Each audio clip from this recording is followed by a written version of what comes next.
Welcome back, everybody, to Flyneau Reads 49 Hours by ScribeOfRhapsody. Today we're on Chapter 14, Hour 26 of 49. And my name's Amanda. And I'm Chris. And let's just get this started. Ignis sucked in a fresh breath of air as they moved away from the hole in the ground. Thankfully, their walk through the sewers was a brief one this time. No stops or treading through any actual water, and the smell didn't cling to them like before. Ignis's greatest worry was more that Noct had gone through such an unseemly environment with an open wound. He wished he could get one of the mercenaries to bandage the injury, but he knew his sway with them was fading. Not that he could blame them. What man would choose someone they'd known for a day over their own loved ones? Even with all his worry for Noct, though, he found it interesting that Loki hadn't seemed able to threaten Aranea about anyone she personally cared for. Did she truly have no one for the Empire to use against her? If that was the case, then her going along with the kidnapping before, despite her obvious distaste for it, made much more sense. Biggs and Wedge might have been the only friends she had, and as their leader, she likely felt an obligation to keep them out of harm's way, even if she personally was willing to take her chances against the Empire. Ignis was shaken from his thoughts as Biggs softly nudged him to move a little faster. Ignis couldn't help feeling pity for the man. He might be good at his job, but he didn't have the heart of a true mercenary. Ignis wondered how different his life might have been had he been raised in Lucian territory rather than Imperial. He might have made a good glaive. That'd be funny, Biggs and Wedge's glaives.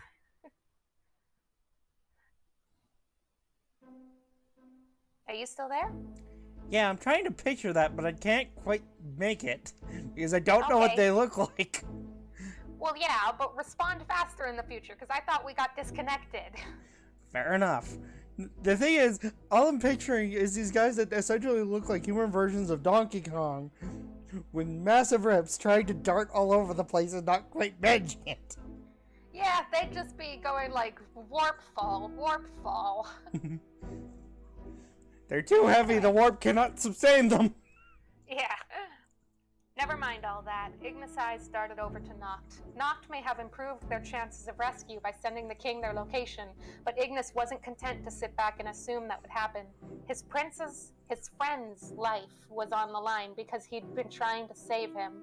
It wasn't Noct's job to protect him. It was very much the other way around, and he needed to do his duty. Whatever it took. Loki took another sudden turn, leading them across a street that was unfortunately dead at this time of night, or perhaps not so unfortunately. They didn't need more civilian blood on their hands. They weren't out in the open for long, though, as Loki fumbled flashed a key card to get into an apartment building that led them to a specific room he had another key for. So not another break-in, but a planned hideout this time. They must have been very close to the wall then. Loki shooed them in, locking the door after he entered. Ignis instantly took in the apartment, hoping there was some medical supplies, sparse furniture, a small barren-looking kitchen. Perhaps there was something in the cabinet. You too. Loki grabbed Ignis by the collar of his shirt and dragged him over to a bare corner of the room. Sit against this wall where I can see you. He moved back over to Noct and pulled him from Aranea's hold, shoving him towards the same place as Ignis. Noct scowled, but sunk down against the wall with a grimace. Ignis followed suit, with a bit more difficulty since his hands were still tied behind him. Noct scowled, but sunk down against the wall. Oh, god damn it, I did it again! Accidental duplicate! King said, Highwind. Yeah. Highwind, take a nap. Oh Loki no. ordered. Calyx, keep an eye on them. A better one than you had on the mall if you'd be so kind. Biggs scowled, but moved over to take a seat against the wall a fair distance from them. Aranea glared daggers at Loki's back before looking to Biggs. Wake us if you need anything. Biggs nodded softly, then ran a hand through his hair, looking miserable. The room grew rather quiet as Aranea and Wedge settled down in their parts of the room to sleep. Noct dropped his head against the wall with a soft thump, a grimace on his face as he bit his lip. Your arm. Ignis inquired. Bullet wounds were no simple injury, even when not in the most vital of places. Noct nodded, his eyes closed and voice shaky. Seems worse than earlier. Likely due to your adrenaline levels.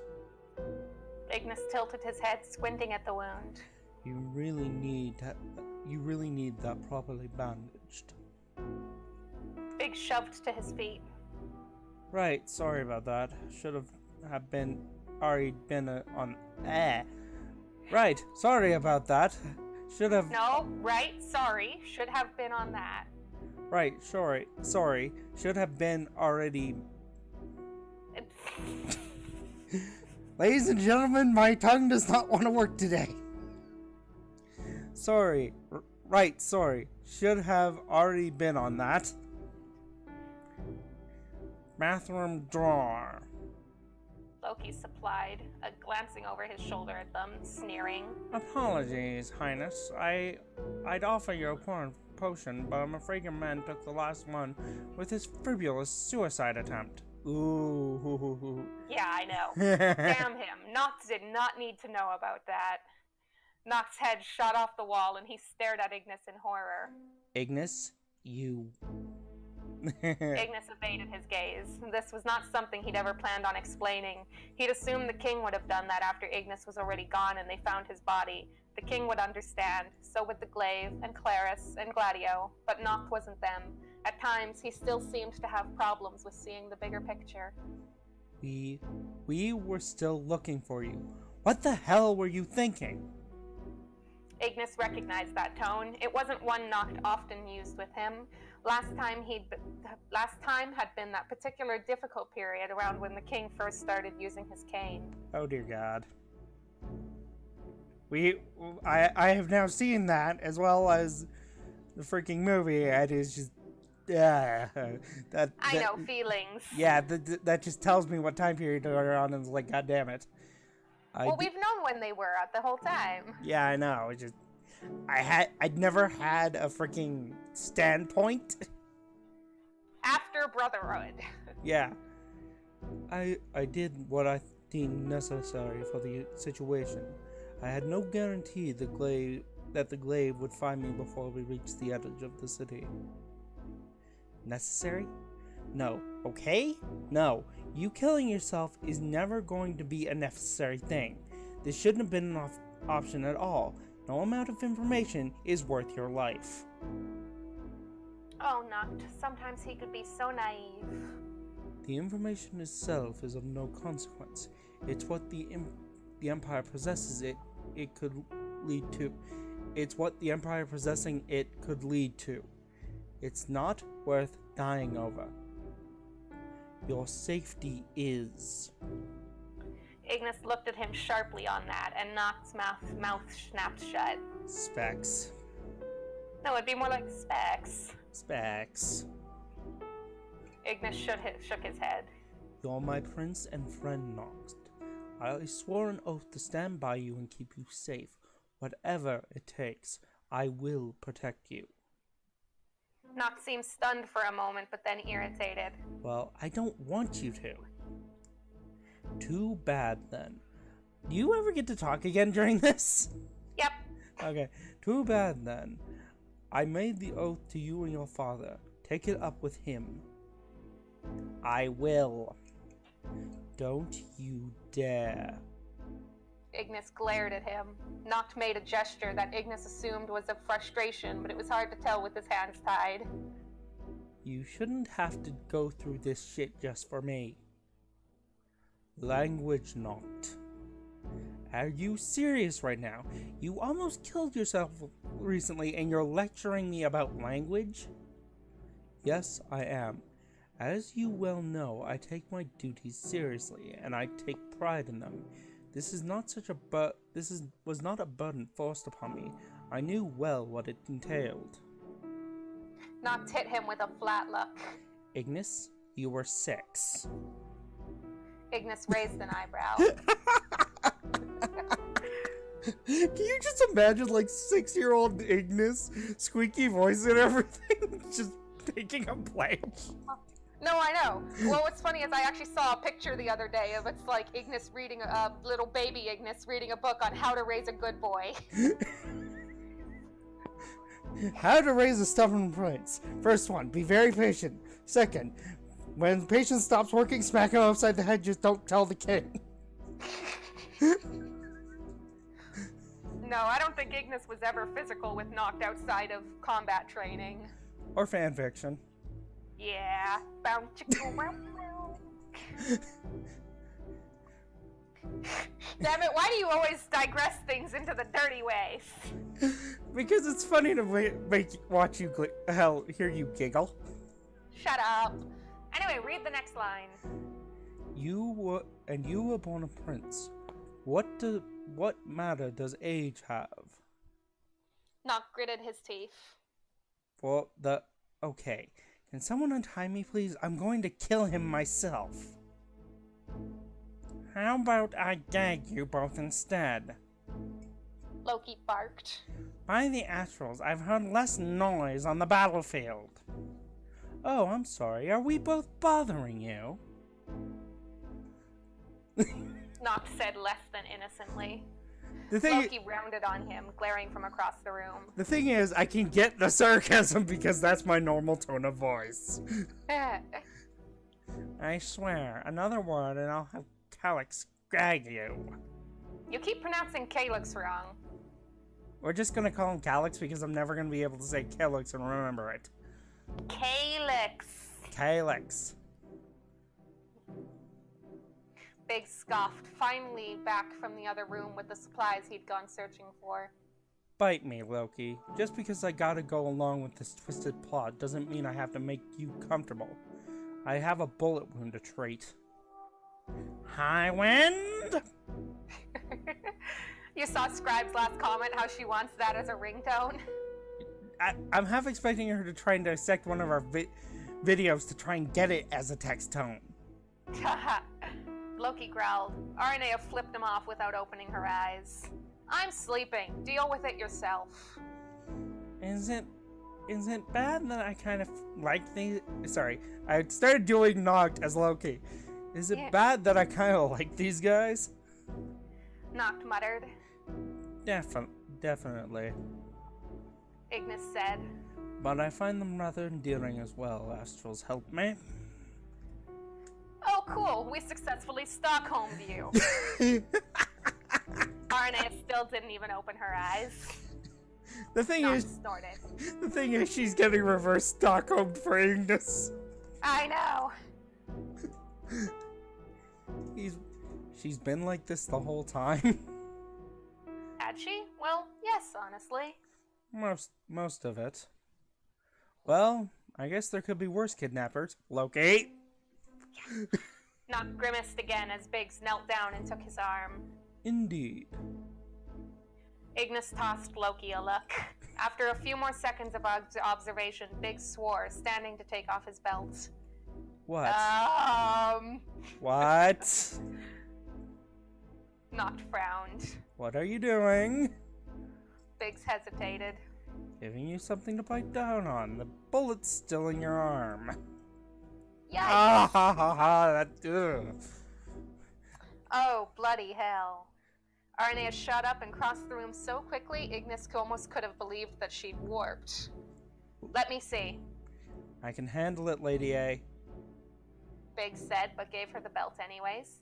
I know you can, but I have smaller hands. No comment. Arnea knelt down. You got tweezers there? Biggs handed the tweezers over. Knock looked even paler than usual.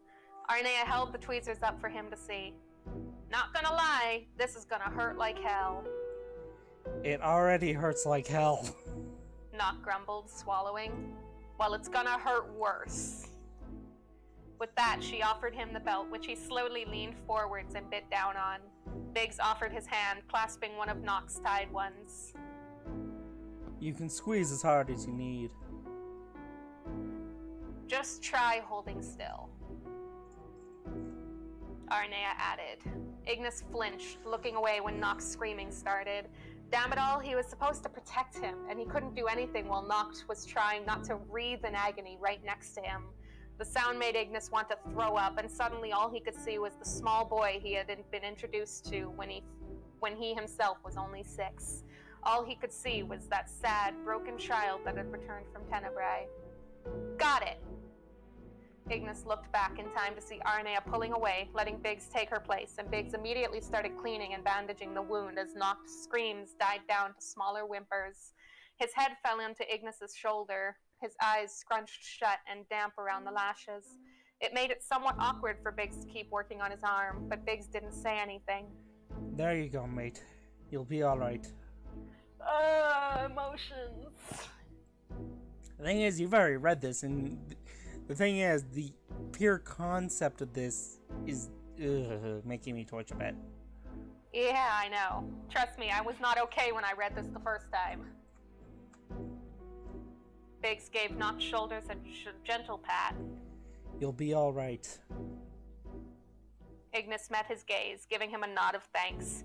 Biggs gave him what looked like a guilty smile in return as he pulled his belt gently from Noct's teeth. Noct curled closer to Ignis's side. 6. The last time Noct had done anything like this was many years back. Once again, right after his return from Tenebrae, the boy had been plagued by nightmares for so long after that trip, usually after it had been a few days since Lady Lunafreya's latest reply, or when Noct was expecting one that hadn't yet arrived.